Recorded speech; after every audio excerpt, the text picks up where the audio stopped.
Hello and welcome to the Tuesday Night Music Show, special edition. Not really, but we're just saying that. And we're here to talk about just that not everybody out there is as smart as you think they are. No, not everybody is as smart as you think they are. You assume people are smart and they're just not, and that's not pessimistic. That's just what it is, and I'll prove it to you tonight. But before we go any further, we got Howie. Hello. We got Jay. What's up? Hey, Jay. Hey. And I know we're a little late on this just because of how the show runs. But, you know, when that whole Oscars incident happened with the slap, I saw it all over social media. And the first thought I had in my head is, what DJ is going to spin this into a topic and just try to ride the coattails of this story? You know, how are they going to do this? Nobody. No one's going to do that. No, I just knew they were. I saw a lot of different little things pop up and questions asked. Some of them were pretty good.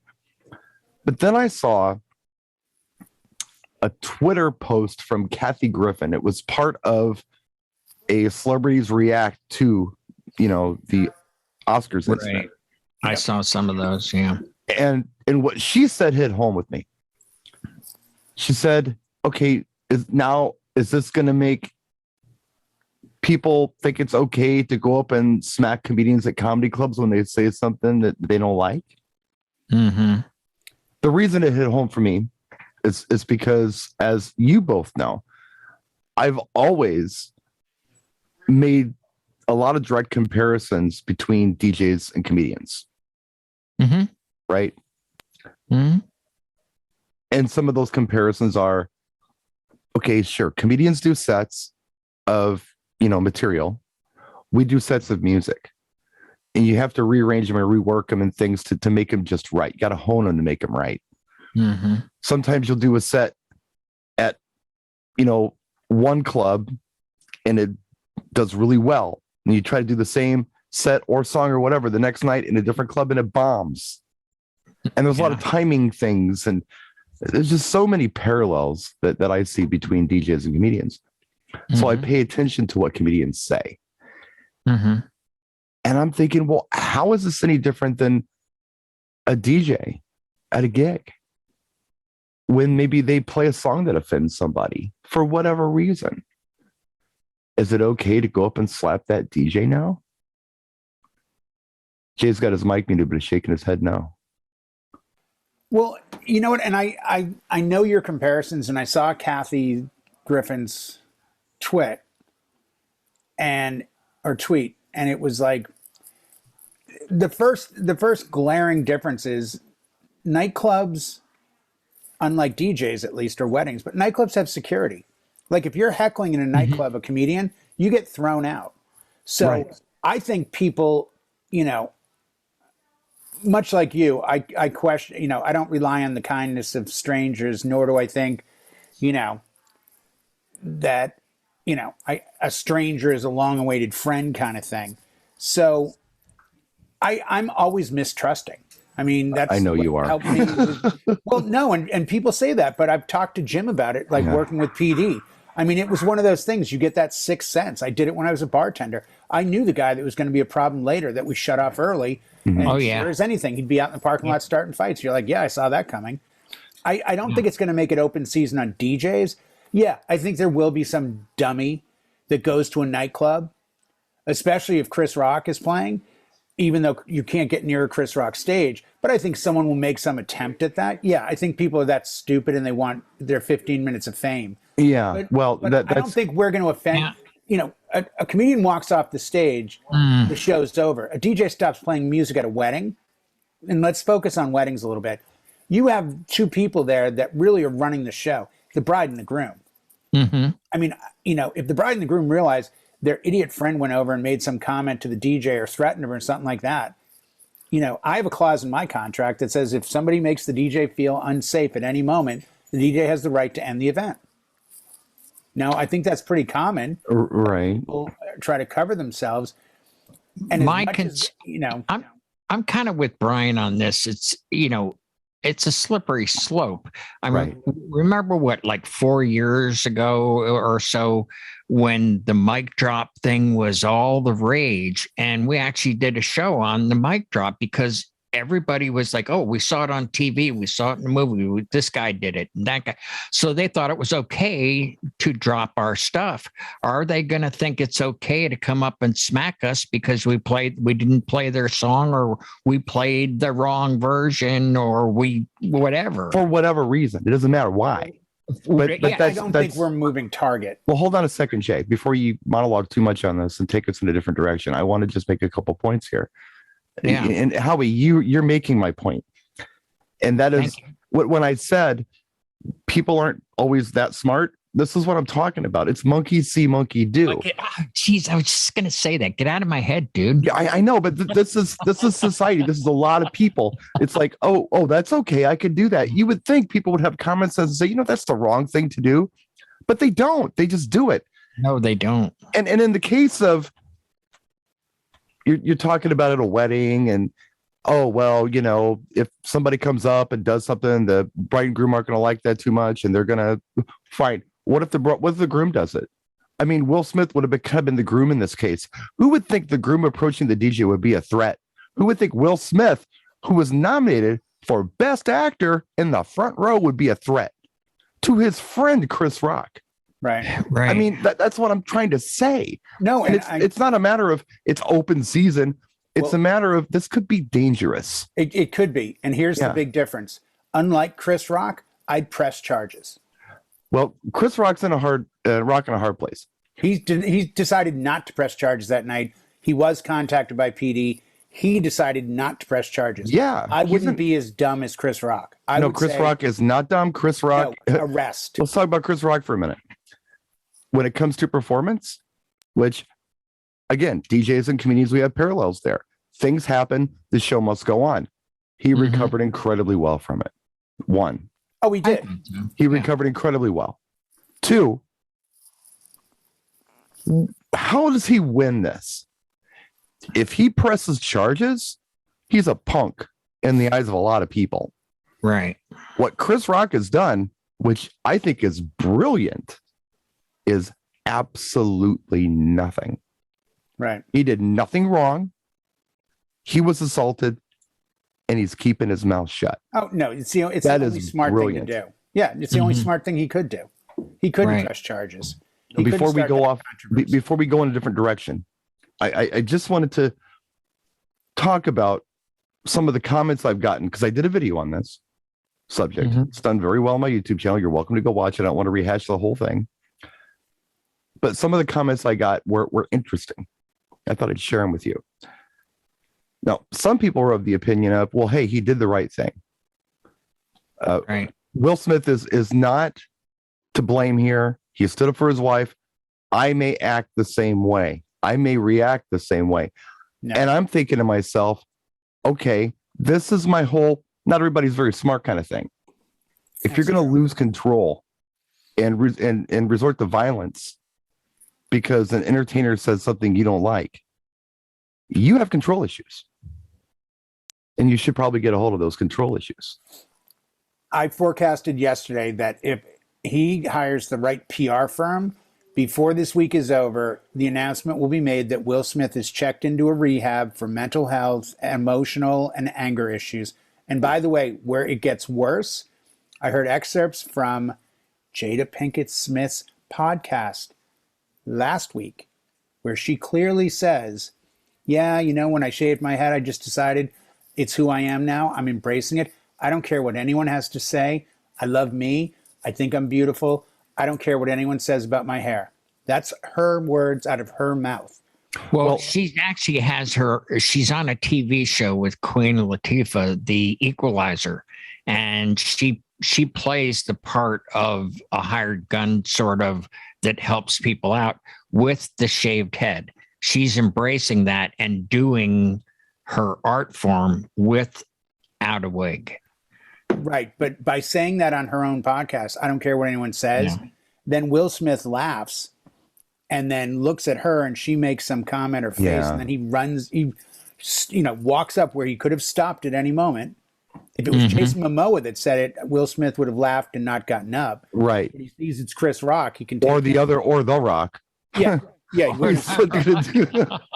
He wouldn't have done it. The issue for me becomes, do I think there'll be a copycat? Yes. Do I think it will be specific to a comedian? Yes. I think now comedians are under fire the same way when Dimebag Darrell got killed on stage, bands in that genre. I remember Scott Ian's like, dude, cancel the tour. I'm not getting on a stage now. I'm scared now that in a club of 100, some guy's going to walk up with a shotgun and blow my head off. Well, I'm not suggesting that it's going to be this thing that's going to be rampant. I'm just simply saying that there are people out there, including myself. I may not be able to handle a hostile, drunk, angry person because you're adding alcohol. Okay. I'm disabled. Right. I got one good arm and one good leg. I got the stuff in, I got it set up, and I'm playing tunes. I don't know if I can fight a guy. Howie is not 30 years old. Right. Now, I'm not saying anything about his manhood, but geez, if some 30-year-old guy who outweighs him by 50 pounds comes up to him and decides he wants to roughhouse him, we got a problem. Well, that was always in the air before, though, don't you think? Right. It's more in the air now. I agree, it is more. And what I'm curious is, and I'm going to let you tell the comments you got, but I'm curious because there's probably 10 DJs that we mutually know who have concealed carry permits who bring guns to their events and make no bones about it. Oh, sure. So the question becomes, do I now pack a little thing of mace in my DJ rig that if shit hits the fan, now I can spray you? Or are we going to see DJs go, you know what? Brian makes a valid point. I think I will bring a gun to my gigs. Well, back to the comments for a minute. And I will say this before I continue with the comments. I was checking out Howard Stern, and he had some people he was talking to who know Chris and work with Chris, some comedians. And they all said, including Howard, who knows Chris pretty well, I guess, if Chris was aware of this disease that she has, he wouldn't have said anything. It's just not who he is. He wouldn't have done that. He made a comparison to Demi Moore, one of the most beautiful women in Hollywood. That's a quote. Saying she's beautiful. He said, I love you, Judge, whatever. He wasn't trying to be insulting. He was trying to be complimentary. And I don't think he knew what was going on. He hasn't said anything, so we don't know. No. But everyone's saying that kind of knows Chris and is a little closer to this than any of us are. Right. That's not who Chris is. I don't think Chris would have said anything to insult somebody if they had a disease. He's not that guy. Brian, do you know the one thing no one has mentioned in anything I've read or heard? Do you know why he said the comment he said? I think it's the shaved head. She was in a freaking camo green dress. He walks on stage and here's a shaved head woman in a camo green frilly dress. She looked like she was in the military. Like no one has said a boo about the dress. That's crazy. I didn't even realize that because I didn't watch it. Her dress was green. I didn't realize the green dress either. 100%. And in my head, I'm like, that's where the comment came from. She's in camo green with a shaved head. And then he compares her to Demi Moore. That's not a put down. No, it's not. That's a compliment. It's a bad joke at best. It's not it was a funny but that's, it doesn't matter. Before it's anything else. But what I was going to say and why I was mentioning all this is because more comments than I was comfortable with under some of my stuff that I posted had said, well, that's what you get for not watching what you say. Yeah, I was uncomfortable with some of the comments there too. And you know what the problem is I have with that? These are the same people who scream about Second Amendment rights. Right. How about some First Amendment rights? Yeah. This is important stuff. In this country where we're all currently living in right now, we have First Amendment rights, freedom of speech. People are very polarized about, after COVID, I think it's changed so much in the mentality and how people view things. I think there's an undercarriage or underpinning now of anger that people have lost wages, they've lost family members, they've lost time. And I think genuinely people are angry. I think people are pissed off and they're looking for some way to vent it. So I think that's where those comments are coming from. Perhaps it's just my 2 cents. Well, it probably is, but I mean, that ain't right. I mean, you should be able to say whatever you want. You know, you can't infringe on that stuff, or within reason. I mean, you can't scream fire in a theater or that kind of stuff. Well, and speaking of rights, it's like, geez, I don't have it in me to carry a gun to a wedding. I disagree with that totally. Well, I am not carrying a gun to a wedding. Well, we know several carry guys that do. I know them, and that's not me. I don't. Yeah. There's other ways. Yeah, right. I mean, guys like us can usually talk our way out of crap. There's 2 things that I'll say to you, Howie. Oh yeah, we can. There's 2 things that I'll say to you, Howie, and I don't know if you can relate to both of these things, but I'll openly admit that I'm no stranger to an ass kicking. You know, I've been bullied. I've been just beat up to a bloody pulp. Yeah. The first time I was knocked out cold, I was 12. And I still got the scar on my lip. And I was knocked out cold. I got punched so hard. Mm-hmm. So I know how to take a punch. What was her name? No, it was a dude. A dude. It was a big guy. I was 5 years old, so I'm no stranger. You got me. Yeah, I was out and I was at a skating rink and I said something to this girl who I knew, and I knew her boyfriend, and we were all friends, and he thought I was flirting with her. He said, "Come here for a minute." I'm like, "What?" And he just clocked me. And I mean, you hear the knocked out cold thing, or you see the movies where they hit somebody and they fall on the ground and they're like dead. That's real. You can get knocked out cold. It's real. Yeah. I found out the hard way, but I can take a punch. But what I've learned over time is that, you know, maybe it's good to try to de-escalate a situation. So you learn to talk your way out of things or to chill stuff out. And you know, if you do the conceal carry thing, fine, do it. I don't care. I know DJs do it. Do whatever you got to do. I personally am not sweating any situation. What's the worst that can happen? I've been knocked out cold before. You can knock me out cold again. It ain't going to kill me.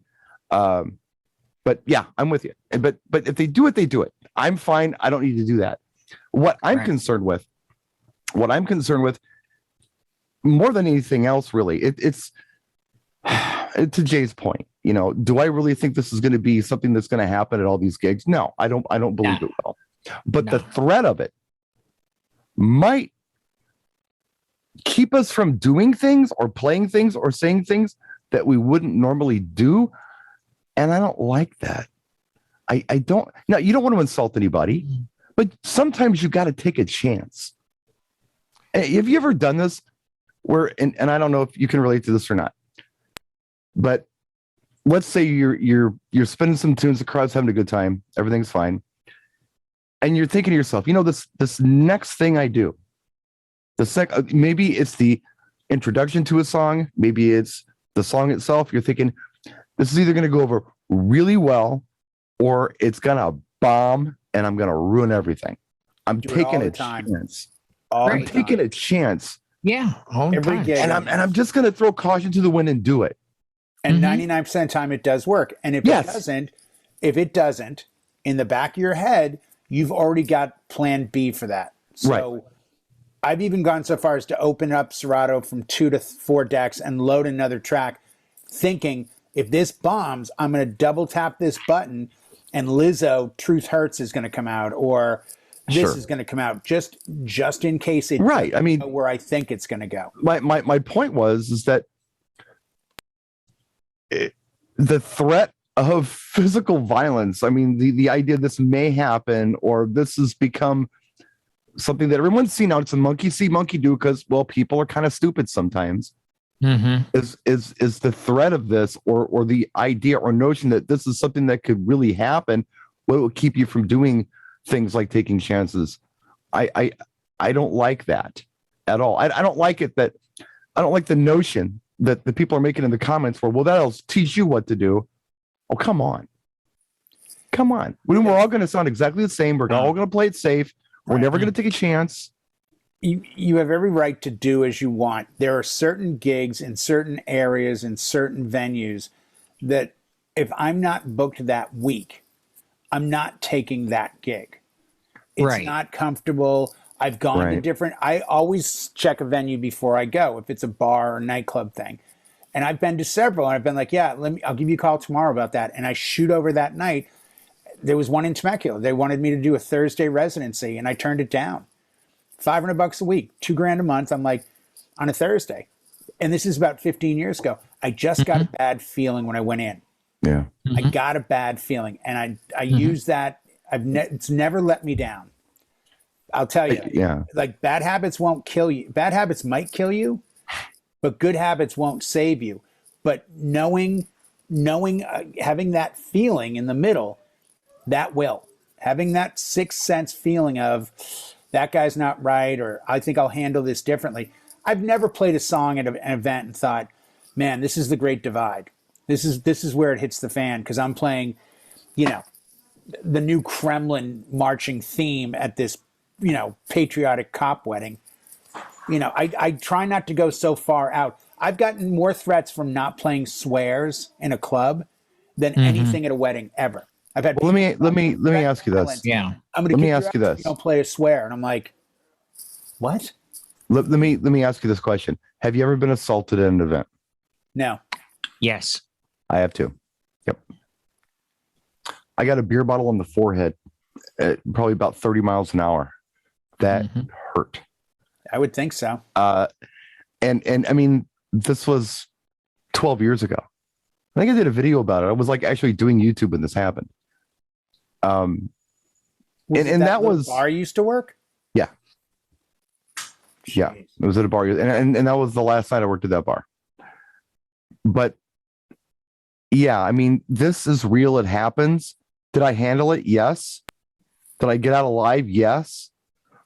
I don't want the threat of me playing the wrong song to escalate this because somebody's drunk and now feels like they have a license to do this kind of crap. That's all I'm saying. And I totally agree. I think the threat of it. It's not it happens, but it's the fear could happen. Right. It's in the air at a club. It always is. But I think weddings are different. I think there's a level of decorum that even the biggest idiot there understands they're going to ruin their good friend's day. It's different. That's why I steer clear of a lot of club work, because I'm like, I don't need to be out at 2 a.m. with a bunch of drunks who decide now, dude, you didn't play that song for me. I'm going to kick your ass in the parking lot. Like, dude, what? Over a song? It was a bar, and it was the wrong bar. Clubs, I've never had a problem. Like a good club, it's never been a problem. But like bars, but most clubs I'm talking about are really bars that the think dodgy. That night. Of course you don't want to play there. No. Of course, if Avalon calls me and they've got 3 security guards outside the DJ booth, sure, count me in. When I was it's the local bar where I'm like, do I really want to lose all my gear over this? Sure. Well, when I was playing clubs downtown, the security was insane. I mean, anybody sneezed, and there were 4 guys on him. He was out the door before I even knew what was going on. I mean, 100%. Yeah. 100%. So that was a very different vibe. I just think weddings, I think us as DJs have to be more on our toes because of the incident. I think we have to always be cautious of our behavior, our selection, the way we speak to people. But I also think there's a level of decorum that goes sometimes unspoken at weddings, at least, where and I think that goes for us as well too, though, like because nothing ever goes as planned, the timeline never is on time, and we have to ad lib, and like Chris Rock, right, we will have to ad lib here or there. And the one thing I never do is make fun of my guests. I will be self-deprecating before I would insult the guests. Exactly. You're a better DJ than I am. I've got to say, like when they were late, for the cake cutting, the bride's still in the bathroom. I'm like, geez, it's my apologies. I am so sorry. I left the cake out in the rain. I'm going to get it. And we'll be right back in 10 minutes with that cake. And boom, I went into a song and walked off, and I took the hit. Park, right?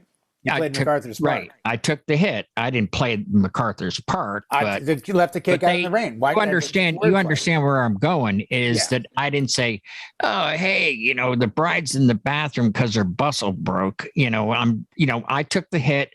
played some tunes, went back to the booth. You know, I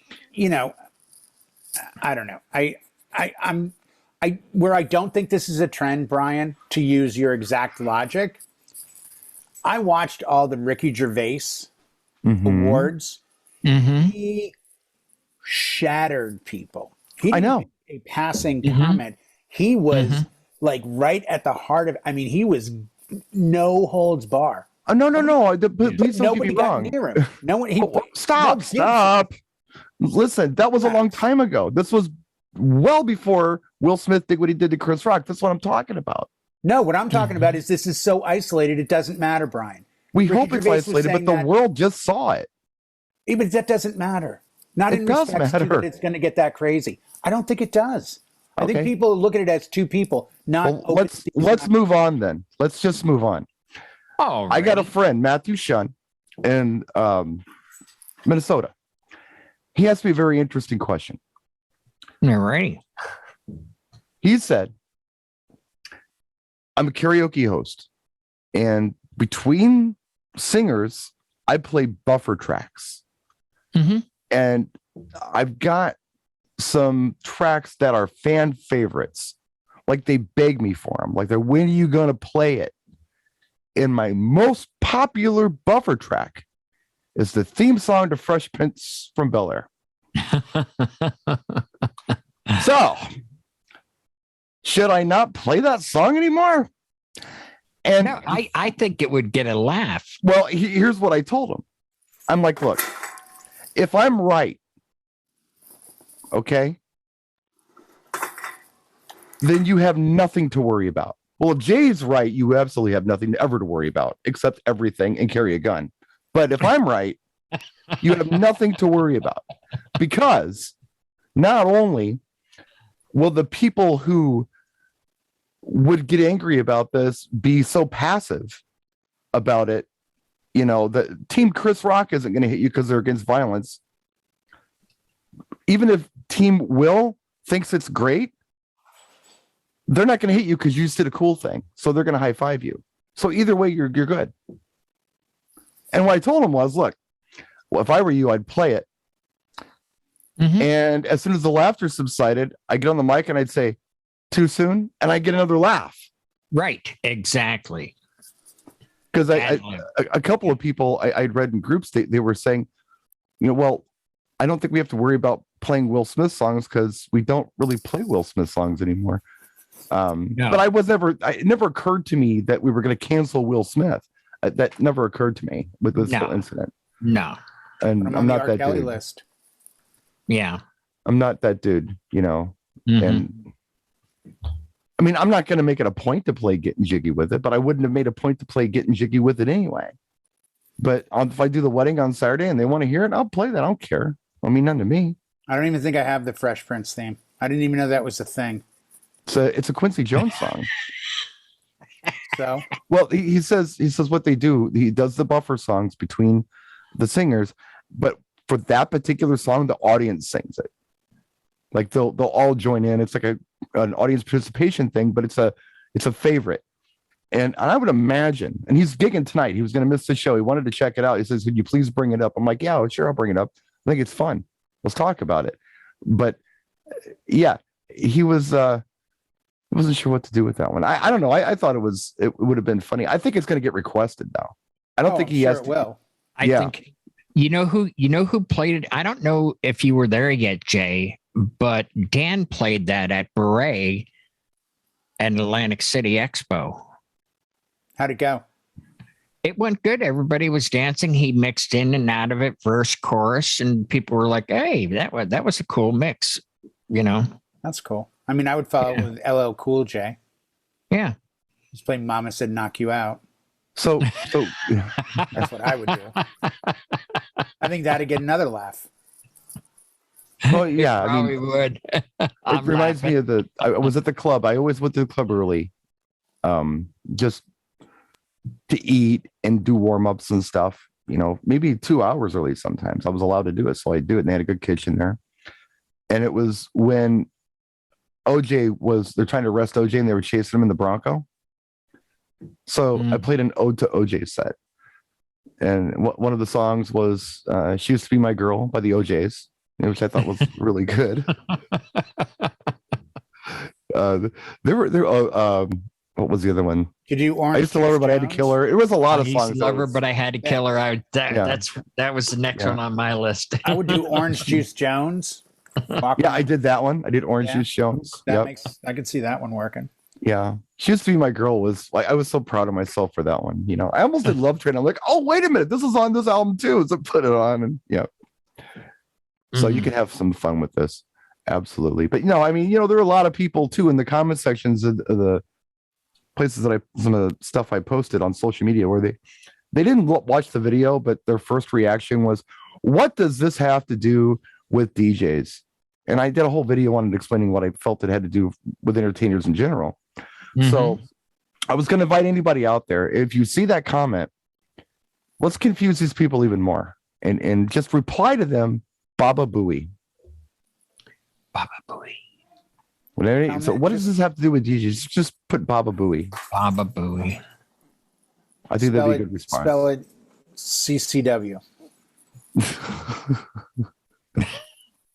It's like just 3 letters. For the Canadians, that's CCM, just so I know hockey is important to you. Now I'm going to get hit with a hockey stick. Probably. Throw a puck at me.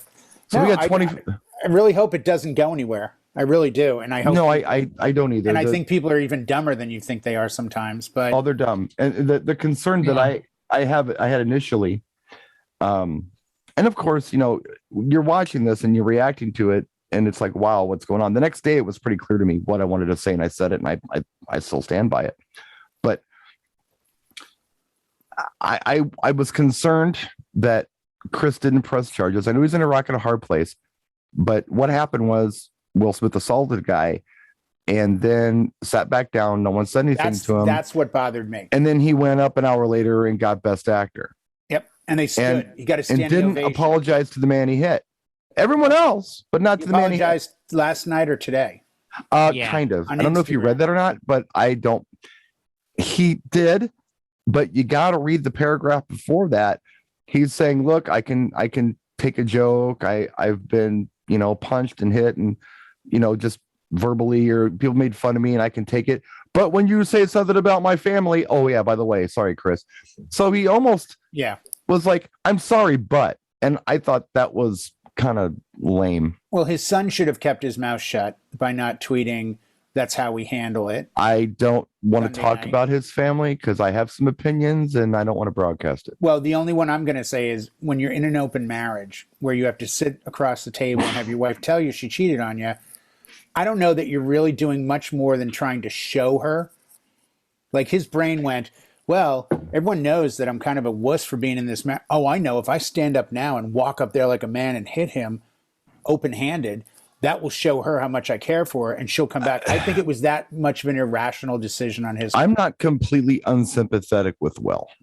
I mean, I'm not. I understand the man has problems. I do understand that the problem right now is that he assaulted a guy. He's got some stuff he's got to work through. Oh, he absolutely does. But it's like, if you're going to make it all public, then you have to deal with that. You keep your dirty laundry to yourself. If you're not paying the bills, you don't need to know. So you don't tell the world, hey man, there's a guy August that's been sleeping with my wife, and we're like, I don't even care what his life is, but I have to know it because he keeps telling it on social media and it keeps filtering its way out to me. And somebody goes, you believe Will Smith's wife's cheating on him? Wait, what? He knows? Oh yeah, no, they're together. It's open. And well, let's take this a slightly different direction. Just since we're just talking about it, we've covered the main stuff. So. Okay. I lost my thought. I had this really great thought. And as Jay was finishing, I was like kind of getting it, and then it went poof out of the way. It'll come back. I know it will. But when something else I was thinking about too with Chris, I was reading something today about an interview he did about a month ago where he was talking about how he was bullied as a child a lot. And then as a high schooler, he was bused to an all-white high school where he was not only bullied for being a little guy, but for being a little black guy in an all-white school. And there was this bully who just was relentless and wouldn't leave him alone. So one day, Chris took a brick. He put it in a book bag and he brought it to school. And when this bully approached him, Chris swung that sucker, whacked the guy upside the head, laid him out, and kicked him Joe Pesci Goodfellas style until he was bloody. And no one ever touched him again. But he felt bad about it. He didn't want to have to do that. He didn't have to go there. So he said to himself, look, I need to de-escalate situations always. I can't show anger. I don't ever want it to come to that. I don't want to ever see that side of me again. To the point where the guy went to therapy to like learn how to express his anger, because he couldn't. He said, I've let people walk all over me since I was a kid because I knew that if I really got angry, I might snap. So that's some background on what I would consider the victim in this whole thing. That's where he's at. And then he gets assaulted by a guy on national TV, outweighs him by 50 pounds, probably, close to a foot taller than anything else. And he just comes right back. And now he's keeping his mouth shut. So with that information, I really felt bad for Chris. I'm like, oh my God, I wish to God he had made the comment that he started to make before he said greatest night in television history. When Will yelled, like, keep my wife's name out of your mouth. He's like, dude, it was a G.I. Jane joke. And then he yells it again. And Chris goes, yeah. And he goes, and you can hear Chris clearly say, nope. Meaning he wanted to say something. And I have I didn't catch that. Oh, yeah. If you watch it, he went to make a comment and he cut it off. And then he said, greatest night in TV history. I heard that was a pause for a second. The greatest night in TV. Yeah. But there's a section where after Will's yelling at him, that he goes to make a comment and he doesn't make it. And I guarantee it was going to be something to the effect of keeping something out of his wife's mouth. Well, and he didn't say, and I know that's where he would have gone, but he didn't. So that's where I gave him the most props was, wow, what a gentleman. How to handle a negative situation. Yeah, because that was. I think he saw that Will was unhinged. That was an open line waiting for a joke. Oh, yeah, big time. Out of my wife's mouth. Time. Yeah. No. But the thing that bothered me the most was the fact that they rewarded him. So I heard the same thing you did. So you'll know this quote. This is exactly how Harvey Weinstein operated in Hollywood. He got away with what he got away with because everyone knew it. And everyone I heard it. Yeah. And Stern.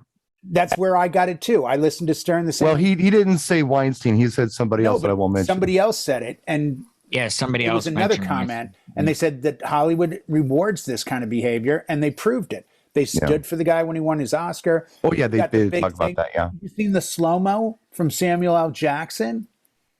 Samuel L. Jackson gives him a big high five and makes a face like, yeah, you go. Now, it was either about the award or about the slap. And here's the best part. I saw him get the award. I didn't see the slap on the Oscars. I was out of the room. So I had no clue what he was crying about. I'm like, this poor guy needs to get some mental health. And then the next thing I know is everyone's like, what about the slap? I'm like, what slap? And I go to YouTube and I'm like, holy shit, when did this happen? It reminds me of another comment that I got that I'd kind of forgotten to talk about. One of the comments I got was, Will trained for Ali. Will's a tough guy. That was a warning slap. That was just a warning slap. If he'd punched him, he would have knocked him out. Well, hold on a second. Let's think about this for a minute. How in control could you possibly be storming up on stage in an Oscar and striking somebody? How much self-control could you possibly have at that point? A lot. He walked. He didn't storm. He didn't run up reckless. He walked. He got long legs. He came up there pretty fast. Yeah, but he still walked with purpose. He had it. He knew what he was going to do. He didn't run up there with no plan. He had a plan. It was walk up on stage, slap him open-handed, then walk off stage, and then I'll make a comment.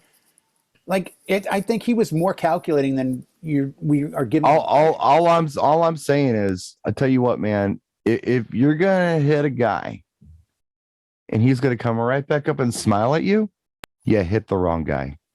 Oh yeah, you underestimated your target. Like a gentleman. He's now going to be the one that gets all the sympathy. He'll get more money on his next tour. I guarantee his price will go up. Well, I mean, somebody had said, and I don't remember who Rightfully it was. so. Somebody I know was said, well, Chris Rock's next act just wrote itself. That's what I was thinking too. Well, look at Amy Schumer, who I don't like as a comedian. Yeah. I saw the blip of her coming out. She had been in a Spider-Man outfit, and after the slap, they came back from commercial, I guess, and she comes walking out in the audience. She's like, hey, I was backstage changing. Anything happen while I was gone? Anything happened? Yeah. I saw that. Yeah. And I'm like, okay, she's a lot funnier than I gave her. I heard the girl, Yeah, it was her that was and good. Wanda Sykes. I don't know who the other one was. I don't know her, but I can't think of her name. Right. But I just heard nothing but praise for them and how they handle things. They did a good job from what I saw. I didn't see the whole show. I saw bits and pieces, but they were funnier than I expected. Yeah, I didn't even. Because Amy Schumer's got a rep in Hollywood of stealing jokes. It was one of those things that, you know, I'm chilling out. Blanca's watching Law and Order SVU upstairs or something. So I'm down here just surfing. And all of a sudden my timeline, WTF just happened. Like, okay, what's going on? Did I just see what I think I saw? I'm like, what are they looking at? I'm like, okay, I better check this out. That's how I found out. I didn't see it. I wasn't watching it. I didn't watch it afterward either. Yeah. Like my biggest thing was when they were showing the Serena sisters or the Williams sisters and they were showing Will Smith accepting and crying, they suddenly put up the Oscar logo on the screen. And I just remember thinking, this will be the talk of the show, that they blacked out part of his speech and they covered over when the camera went to this Williams sisters. Because I thought that was like a big, like, why are they cutting off the screen? Come to find out, I guess he was spitting onto the microphone because he was crying and blubbering so much that they decided to cover. ABC decided, go to the Oscar screen for a second till he stops spitting on the mic because it looks bad for Will. Looks like he had a lot of fun at his after party, though. Well, he had a lot of fun there. And my point is the producers of the show said, hey, let's take him off screen for a second because he's spitting so much. Wait a second. He just assaulted a guy. Why is he even on stage? Yeah, that was handled very poorly. And you know, that's a live and learn kind of thing. And we know that as performers. If it was you and me, if we'd been in the, let's say we were married to somebody, I think Howard Stern said, if Jessica Chastain's husband, who no one knows, right, if he'd suddenly gotten up and started to walk up on stage, you think he would have made it all the way up? No. Why not? Well, no. Anybody, what they say, anybody who was in the third row or back would have just been arrested on the spot. Right. But the incident, you know, all that aside, just incidents happen at events and they change the way we do things. Right. Oh, I never thought about doing it like this before, but since this happened, I'll always do it like this. You know, you may not carry a backup laptop, but the day your laptop dies, you're going to carry a backup laptop from now on. Yeah. So it changes things. And that's, I guess, you know, thinking about it, having processed it, maybe that's my main concern. I just don't want this to change anything. I don't want it to change the way anybody performs or delivers or anything else. I don't want anyone's artistic integrity to get infringed on because there is this in the back of their mind, maybe a threat of being assaulted. That bothers me. I don't know if you guys get the news. You obviously don't get LA news, but about a year and a half ago, it started with problems in LA. And as you know, Jim from the Chill Room, Jim will tell you he doesn't go to LA anymore. He doesn't want to be up there off duty. Mm-hmm. Okay. Broad daylight, people are sitting on Melrose having a coffee and a croissant, and guys in hoodies with masks are running up to them with a gun, taking their Rolex, their money, their phones. It's the Wild West up there. New York in the 80s. Exactly. It's just like that. So the I point saw is, that on the news, Jay, where they were saying these celebrities, they were like, I don't wear jewelry or Rolexes anymore. No, people are that scared of it. So the point is, does that affect, as performers, where we go with things? It affects what gigs we accept. And I think that's here to stay. Well, that's always affected the gigs I accept. Right. You only got to get hit with a beer bottle once. Yeah, but I mean, if somebody called me and said, hey, I have a Galleria on Melrose in LA. Do you want to do a daytime gig? I'd probably turn it down now. Am I inside or outside? I'd be lucky to get it. Yeah. I mean, I know. I've heard, and I don't know. I mean, New York City was always fascinating to me. And what got me was when I was a little kid living in LA, I thought New York was a part of LA. I didn't know. you know, because I thought like we lived in the center of the universe. But then I saw, I saw Kurt Russell's Escape from New York on HBO, and I'm like, oh, New York's in a different place. Okay. And I became fascinated with it. And I would like read everything I could on it. And any movie that had New York in it, I wanted to watch. It was very interesting to me. And and Howie, I mean, you were there. Yeah. The story that kills me, and I guess this was very common, is people used to carry cash for muggers. So like if a mugger came, they would, okay, here's my cash. It was not their real cash. It was the $20 they had in their pocket for the mugger. Their other cash was in their sock or in their underwear or something. Howie will back this up. My sister lives in New York City. She has friends that she works with. They carry 2 phones. They carry their iPhone. Then they carry their cheap knockoff or that's broken iPhone, and that's the phone they give if they were to ever get mugged. It's in their head what to do if they get mugged. Yeah, that goes back to years ago when you carried 2 wallets, and they always advise take the wallet. It's like show them, hey, here's the cash, and then throw it the opposite direction, then run like hell because they'll run after the wallet. They know where the cash and the credit cards, but they're fake. But you just get the hell out of there. But same thing with the phone. Yeah, you're right. I mean, that's how bad it's gotten. That people knowingly leave the house with, all right, here's money in this pocket and my wallet's in my sock. Yeah. I do love pocket. I still do. I think your point is that the idea or the threat of something is keeping you from doing something or going somewhere. Oh yeah. Yeah, and that's I think, like I said, 2 days into it, after processing a little more, I don't believe it's a matter of, a bunch of people running up on stage and hitting people. Now it's more about the threat of it preventing you from doing what you normally do. And I think even with the threat of it, I ain't going to change. I'm not changing. No. And I think I'm probably a little more risque than both of you are when I'm up there on the stage. Probably. I know I am. Yeah. But I mean, I'm not stupid about it. Right. I do take chances and I do say things. I say them in a way and in a demeanor that I'm not being a jerk about it, but I'll pick on Aunt Betty. Of course I will. If this chick comes up and requests, some stupid song 5 times in a row, here's one for Ginny again, I will do these things. And I'll get a laugh from it because I know how to do it. And I know when it's appropriate and when it's not. So I'm probably more daring. Dude, 98, 99, I was on one of the boats. So I'm on a boat. There's nowhere to go. We're going around the San Diego Bay, and this guy started to yell from like 5 tables off the dance floor. Hey, you haven't played my song. And I'm like, I'd never done this, and I've only done it once in my career. And I immediately said, hey, come on. You don't have to tell me how to do my job. I'm not going to come back in the morning and tell you how to make my egg McMuffin. Well, God damn it. If he didn't get up, he comes walking up to me. He's got a fucking McDonald's jacket on. McDonald's. And he's like, I don't appreciate that. We make a great product. And I'm like, and I don't tell you how to do it. Right. I was like, you should have played the lottery that day. Oh my God. I couldn't believe it. I'm like, the one time I say it, it's the guy. It's the guy. Yeah. It's kind of like Chris saying something about a G.I. Jane haircut, not knowing about the problem. Yeah. Right. Yeah. But I still stand by the fact that I'm shocked no one has brought up the dress because it was a freaking camo green dress. I remember, I can remember like really pushing this, like in the old days when we did more, cheesy DJ things, more chicken dance kind of stuff, where you get it. Come on, everybody clap your hands. Everybody clap your hands. Yeah. And I was thinking about it today. It's like, if somebody asked me to clap my hands and I couldn't do it, would they get mad at me? Because I mean, guys, it doesn't work. Yeah. I can't do that. So I think you have to have a certain amount of self-deprecation.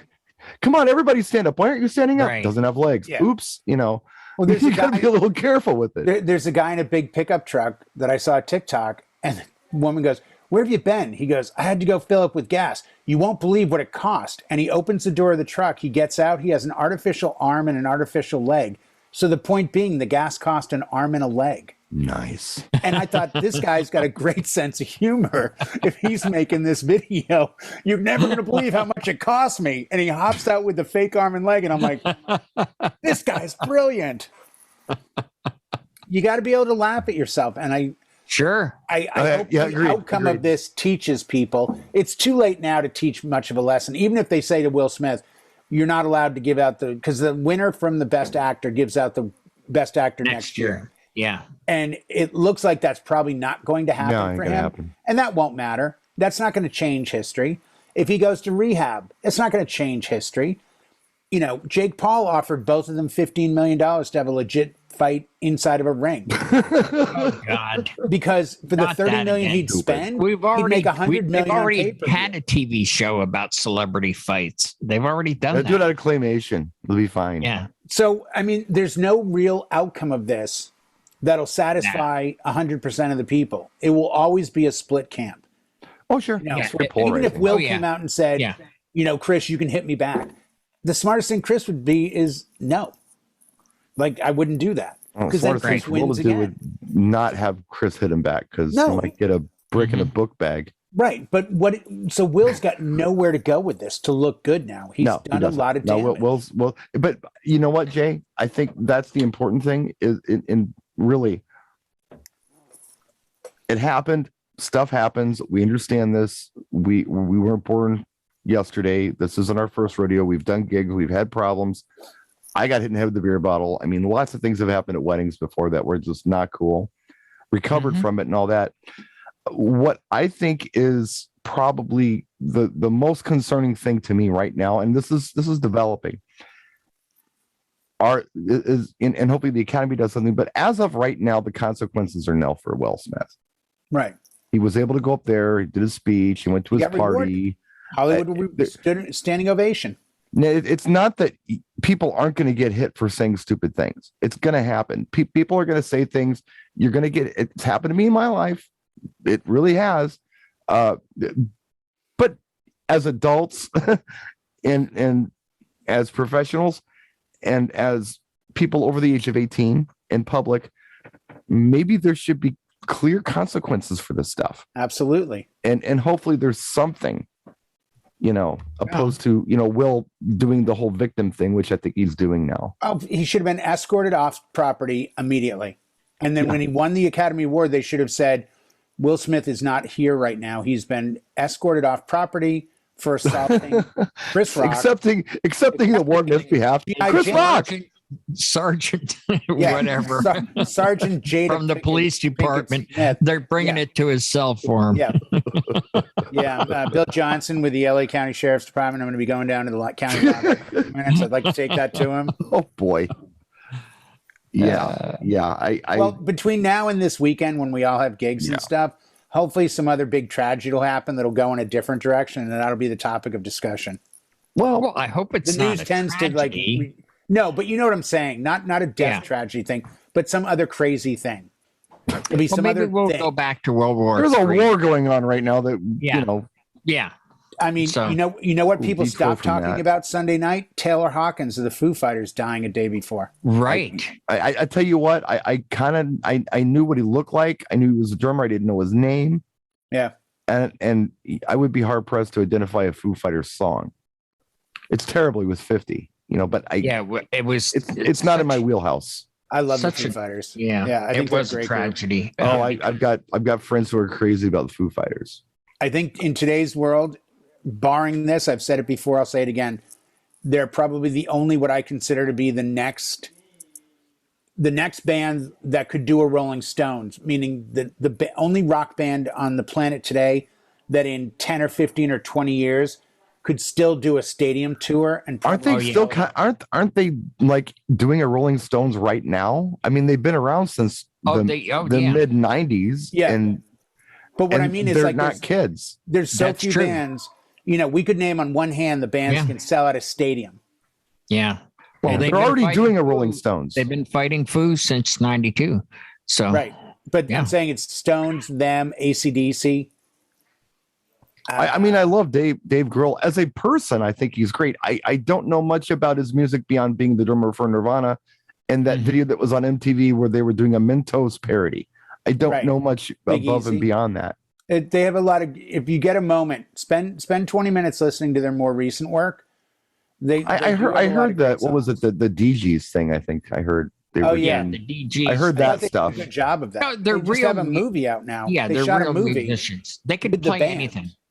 Yeah, and it's a horror premise that they move in a house to make an album, and Dave Grohl gets possessed and kills all the members of the band. Yeah, in very gory detail. I did watch some kind of documentary where they were traveling around to different places and playing with musicians there. You know, so I saw that stuff. Stop. Yeah, each day they had to have a new song to play that. Yeah, day. They had to write a song. I thought that they'd be with a blues guy in Louisiana, and then they'd be with a country guy in Nashville, and I saw that. I enjoyed that. I did really too. did. I mean, they did about 4 albums ago. They decided not to do digital. They got Butch Vig that did Nevermind and is the drummer for the Cranberries, and said, "Here, let's do tape." Yeah, and they made an album to tape. Well, and they did it for that reason. He owns the Neve board. He bought the original board, the Neve board from Sunset. And he bought up all the 2-inch tape that was available. Yeah, he's got a studio in his house called Studio 606. Yeah, the Neve board that's done like Rumors and Every Tom Petty and Johnny Cash, and that Neve board. He bought it from the legendary. It was custom built, that board. $74,000, like in 1970 way back. Or something. Yeah. That's a lot of money. Yeah, for then, But look what it put out. I mean, like I think it's called Sunset Sound. There's a documentary on YouTube. That's very interesting because you can't believe he recorded on that board. Very Everyone. good. Yeah. Everybody was on that board at some point. Mm-hmm. Yeah, I just think it's, sadly something else will happen this week, and who knows? It'll it happens, but this, I don't know. I wasn't trying to find relevancy in it until I saw the tweet, like I said, and I was like, crap. Because and a lot of people are not on board with me with this thing. I know you guys are like, I don't know about that with the comedians and DJ parallel, but I see it. I learned a lot from it. It's made me a better DJ from paying attention to it. Well, when you brought it up to me years ago, I certainly looked into it enough that I realized you have to be able to do things like that, because you're suddenly going to be called upon, like the bathroom thing. You can go self-deprecating.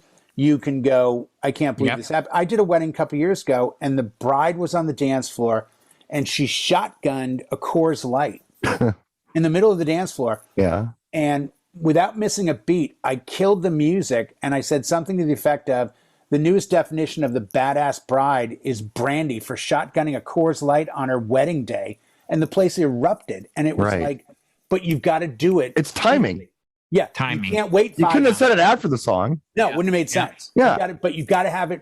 Yeah. So I agree with you. The comedic timing and a DJ's presentation, and I mean, is that what Marbecca teaches or Toastmasters? Or is this an avenue that maybe you should look into as a training tool for DJs that want to get better at it? Mm-hmm. I guess I could take the musings of all these great comedians and regurgitate it into DJ and charge people for it. Sure, why not? Brian's rolling around the room like this. No, Carlin wouldn't like it that way. Do it again. Oh, Carlin did stuff. I mean, he did like some stuff for comedians and DVD or CDs or whatever tapes. Yeah, but yeah, I don't know. It's not everybody's on board. Not everybody is feeling that way. Like, I don't know where you get this, but I said it this weekend, and I didn't mean it in a bad way. It was an observation. I will look at pictures and see posts that DJs make and things they say and some of the ideas they have. And I'm just like, huh? And I got to remind myself this, because I knew this before I started doing YouTube. But when I started doing YouTube, I kind of really wanted a community, and I really wanted to have, real relationships with others and empathize with others. But the truth is, I didn't shop in the same section of the record store with these guys in the first place. Right. Most of them. I was over here. They were all crowded over there. Going through that bin, I was over here in that bin. Yeah. So you're on your own. I guess I'm always thinking a little different, and you don't have to agree with me. You don't have to think I'm right. You don't have to even like me. I've got an opinion. I share it. It's free. Here you go. Just trying to help folks. You're Quinn or Quint, whatever his name was Who? in Jaws. The guy that puts his nails down the chalkboard. Before my time. 76. I don't know, man. Tell me about the man from Uncle too. That'd be great. The Mod Squad. I don't know. Mod Squad was great, man. Yeah. Link? Speed Racer. You should know the Mod Squad, Mr. Prince, Purple Rain lover, because Link from the Mod Squad plays Prince's dad. Yeah, that's true. Link. That's true.